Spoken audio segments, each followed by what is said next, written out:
a story that unfolded in 1883 in a land shrouded by the dark veil of oppression, Ireland. A tale of a dress rumoured to be cursed, of a young seamstress, and of a chilling secret so profound it might just change how you view history, power, and the very nature of humanity. Do you dare to step into the shadows with me, to uncover what truly happened with the cursed dresses? That autumn, in 1883, in the small town of Ballinahone, Ireland, life seemed draped in a grey shroud of despair. This wasn't the Ireland of fairy tales with leprechauns and lucky four-leaf clovers. No, this was an Ireland writhing under the boot heel of empire. British soldiers were everywhere, their scarlet uniforms and stern faces a constant reminder of oppression, of a lost freedom. Tensions were drawn taut, like a fiddle string about to snap. The indignant gazes of the local people met the British soldiers with undisguised hostility, while the soldiers returned their stares with disdain and arrogance. In a small, chilly cottage at the edge of town, candlelight flickered dimly through an old window pane. This was Eileen O'Shea's home. She was no pampered lady, no privileged woman, cushioned in silk. Eileen was a seamstress, a young woman whose hands were calloused from needles and thread, yet possessed an extraordinary finesse.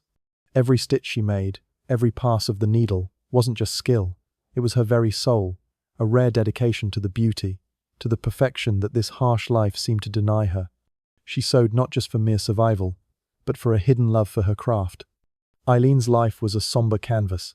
Her aging mother, Mrs. O'Shea, a former wartime nurse, a strong woman who had witnessed and endured the most horrific things. But now, she was merely a shadow of her former self, confined to an old bed, her body withered and her eyes perpetually filled with unspoken pain. The deep scars on her skin were silent testaments to the brutal torture inflicted by British soldiers. They had stolen her legs, stolen her health, and nearly stolen her spirit.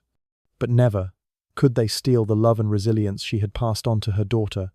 Eileen cared for her ailing mother with all the tenderness and patience she could muster. Every morning, before starting her needlework, she carefully bathed and dressed her mother, feeding her thin porridge spoon by spoon. Her mother's coughs, her vacant gaze, all served as motivation for Eileen to work tirelessly. She didn't just sew clothes to scrape by. She did it to keep the faint flicker of hope alive in their tiny home. At times, as she sat by the window overlooking the town, Eileen would see British soldiers parading, the dry, rhythmic sound of their marching boots and the blare of their trumpets seeming to crush the last vestiges of peace. A simmering resentment brewed within her, but she knew she was powerless. With these hands, she couldn't wield a rifle, couldn't directly confront an entire empire. But what could she do? What could she do to fight against the darkness engulfing her homeland, her family? Eileen had no idea that her talented hands, her seemingly harmless profession as a seamstress, were about to drag her into a whirlwind of political conspiracies, insane experiments, and a horrifying truth beyond imagination. Fate had decreed that a dress, a work of creation, would become the catalyst for a real-life nightmare, a nightmare that would come to be known as the cursed dress. Eileen's life, though hard, had always followed a familiar rhythm. The clack of her needle, her mother's cough, and restless nights filled with the worry of putting food on the table. Until one fateful afternoon, a frantic, rough knock on the door shattered the rare peace. A tall British soldier, with a grim face and an arrogant gleam in his eye, stood rigidly on her doorstep. He said little, merely tossing a thick envelope and an exquisite roll of silk fabric onto her table, ordering her. Eileen must sew the most magnificent ball gown for Lady Catherine, the wife of the British military commander stationed in town. Eileen gazed in astonishment at the money in the envelope. It was far more than she had ever dared to dream of earning, but as she touched the fabric, a strange sensation ran up her arm. It wasn't just soft and smooth like velvet. There was a slight tingling, like a gentle electric current brushing against her fingertips. She brought it to her nose, a faint, almost imperceptible scent, like damp earth, mixed with something sharp and metallic, wafted into her senses before quickly fading. Odd, but Eileen didn't dwell on it too much. With this money, she could buy better medicine and food for her mother for months. She brushed aside the minor unease and set to work. Day after day, under Eileen's skillful hands, every stitch was placed with impeccable precision. She poured her heart into this gown, not just for the payment, but for a quiet pride as a seamstress. The dress gradually took shape, a true work of art, with delicate cuts and intricate hand-embroidered patterns. It was dazzling, opulent, but each time she touched it, that tingling sensation returned, a little more insistent, along with that peculiar scent. Eileen thought it was just her own sensitivity, or perhaps due to the fabric's unique quality. And then, the fateful night of the ball arrived. The British military commander's mansion blazed with light against Ballynahone's gloomy night. The sounds of music, laughter, and clinking glasses echoed throughout the town. Among the splendid British aristocrats, Lady Catherine stood out above all. She entered gracefully, adorned in the sparkling emerald gown Eileen had sewn. The dress accentuated her elegant, noble beauty, drawing every admiring gaze. Lady Catherine smiled radiantly, danced with her husband, basking in the glow of the party. But then, a slow, chilling change began to appear. At first, it was just a fleeting, vacant look, a stiff, somewhat forced smile.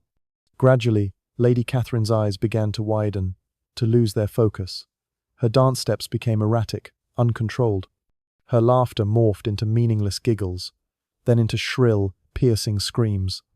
She began to babble incomprehensibly, uttering nonsensical words filled with terror.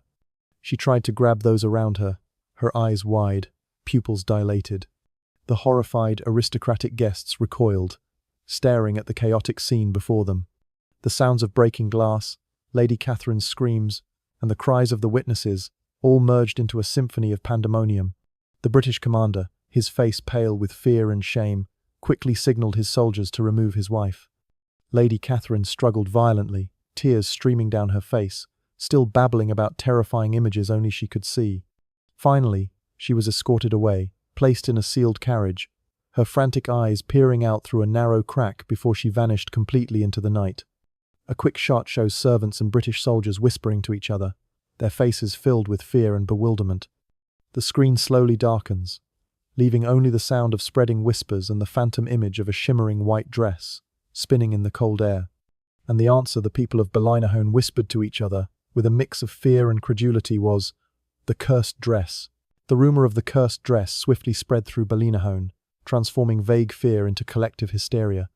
The villagers, already oppressed by the British military and clinging to archaic superstitions, quickly found a scapegoat.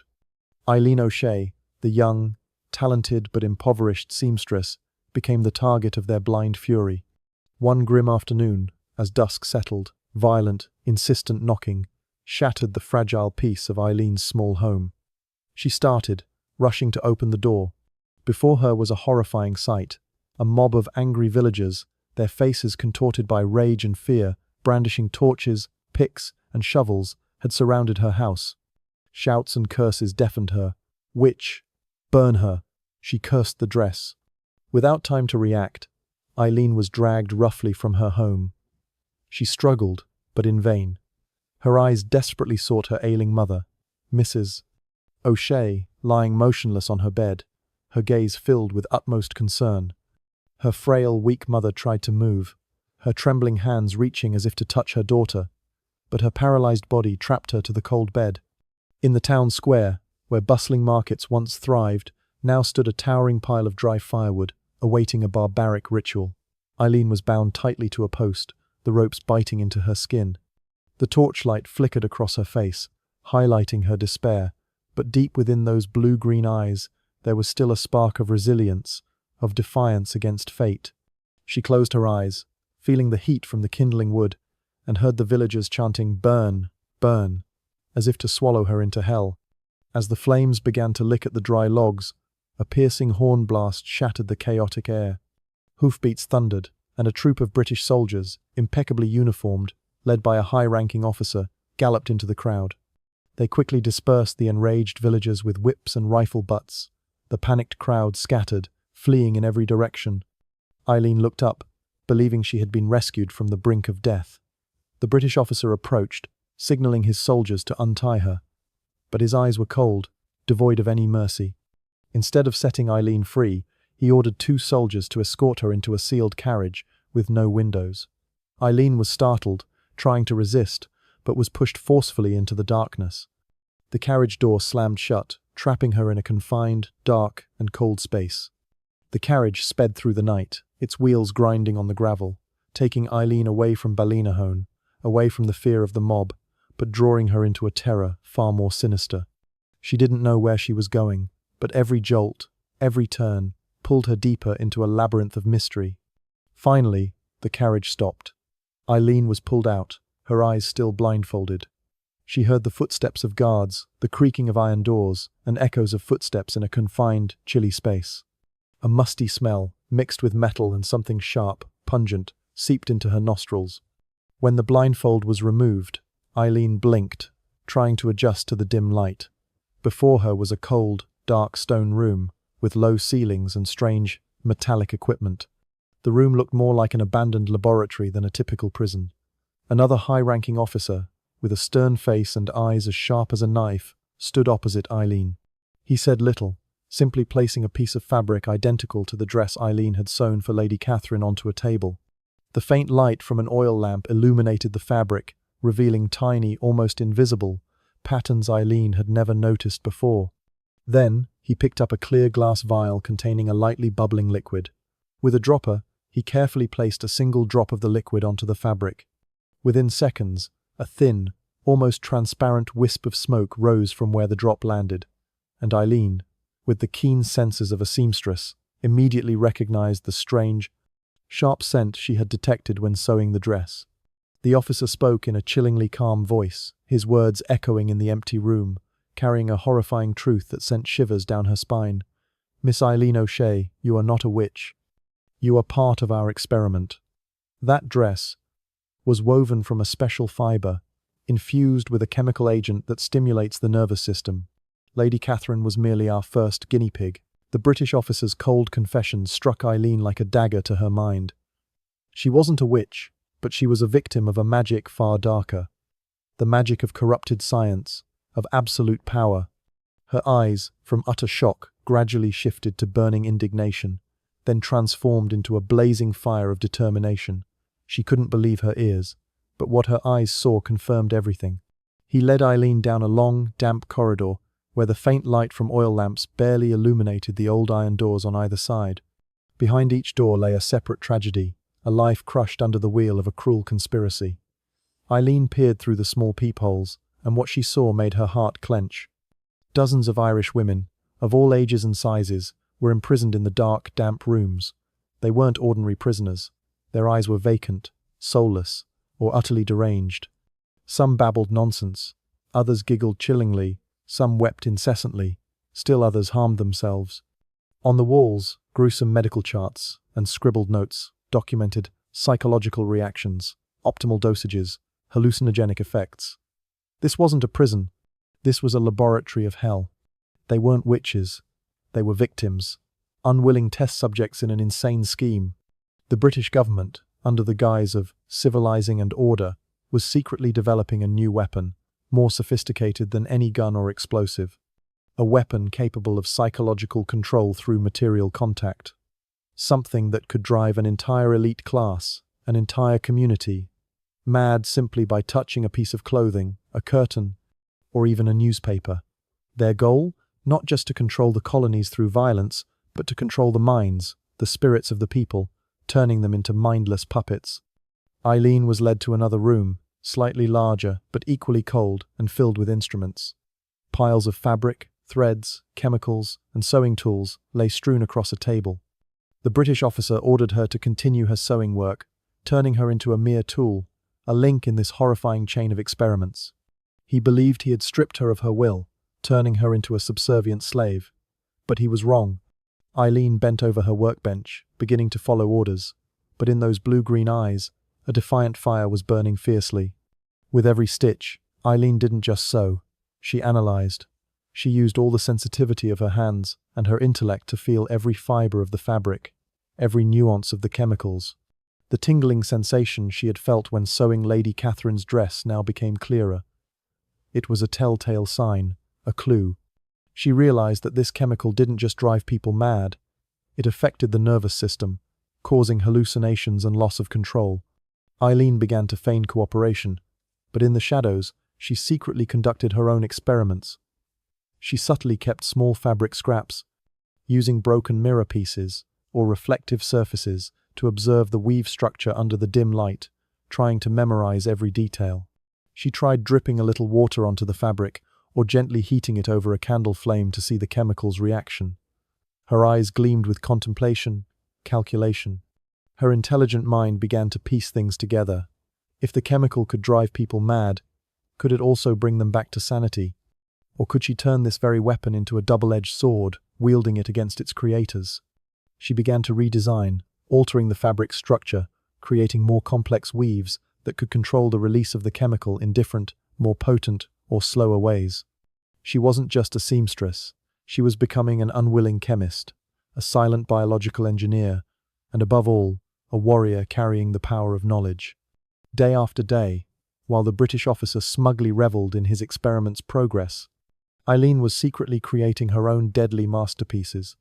Every stitch she made now wasn't just dedication, it was vengeance, a silent curse delivered to those who had turned her people into test subjects. She carefully hid her products, waiting for the opportune moment. A daring plan had formed in her mind, a plan that could dismantle this entire insane experiment. That fateful day arrived.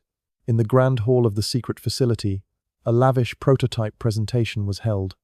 High-ranking British military commanders, junior officers, and their scientists gathered. They wore new, crisp uniforms, made from Eileen's modified fabric. Dazzling chandeliers illuminated the entire room, creating an atmosphere of formality, yet also underlying tension that only Eileen could perceive. Eileen stood hidden in a corner, observing every subtle movement of her captors with a cold, calculating gaze.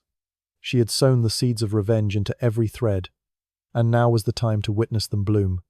At first, everything seemed normal. Officers chatted, laughed, smug in their power. But then, the initial symptoms began to appear: a bewildered frown, a vacant stare into the distance, a faint cough, a rubbing of eyes, and unusual gestures. Minutes later, the madness erupted violently. An officer suddenly broke into uncontrollable giggles, which then turned into shrill, terrified screams. Another saw hallucinations, flailing his arms in the air as if battling something invisible. A group of officers suddenly clutched their heads, groaning in pain, while others began to dance wildly, disregarding all decorum and the solemnity of the ceremony. The room echoed with screams, crashes, and struggles. The scientists panicked, desperately trying to control the situation, but to no avail, for they too were slowly being drawn into the vortex of illusion. The highest-ranking commander, the one who had ordered this entire brutal experiment, did not escape his fate either. His eyes, from self-satisfaction, turned to utter horror as he too began to see ghosts, the nightmares he himself had created. The chaos was Eileen's golden opportunity. With the speed and cunning of a cornered mouse, she moved swiftly through the maddened crowd.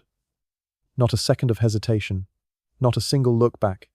Her feet pounded through the dark, cold corridors, her footsteps echoing on the stone floor like a symphony of freedom.